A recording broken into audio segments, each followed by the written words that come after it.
viewers, welcome back to the channel Planet of FUNTECH. Today we are going to see how to install the virtual machine in the VirtualBox.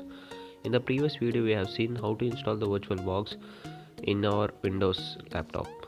So this is the VirtualBox which I have installed earlier. If you have not seen that video, please watch that and later watch this video. If not, you will get confused.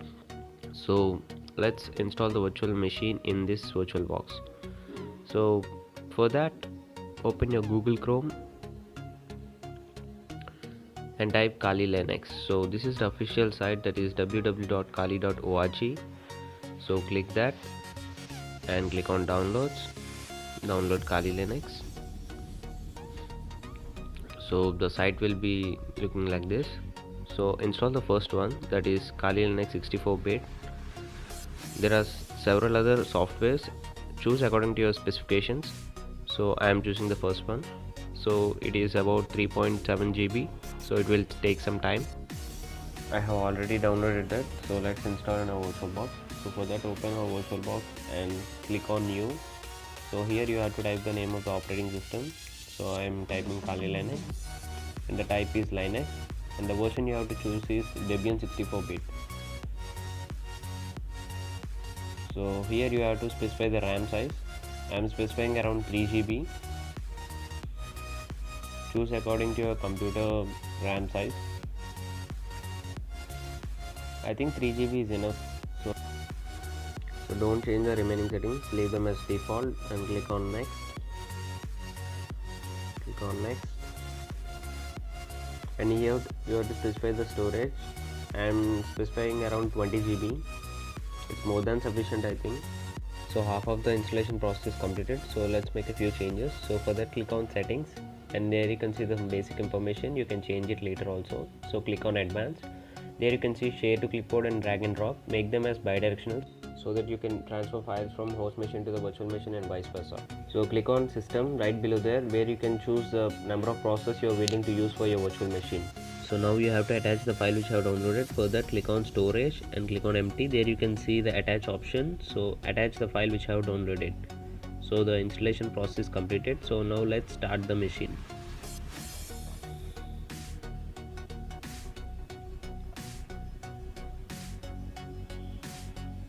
So don't change anything, click on next. Now use your arrow keys and select graphic install option if not selected and press enter. From now onwards the process is simple. I think you will get to know what to do and how to do. Just go with the flow. If you have any doubts, just comment me in the comment section. So I am just increasing the speed of the video.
So the Kali Linux installation is completed, so let's open it. So I'm typing my username and password here. The username is root and the password is the thing which I have set earlier. So this is how the Kali Linux environment looks like. So here you can see different tools for phishing and malware analysis, spyware and all the things. So keep learning. I hope you enjoyed the video, and let me know in the comment section if you are facing any difficulties in the installation. So we'll meet in the next video guys. Until then, keep watching Planet of FUNTECH.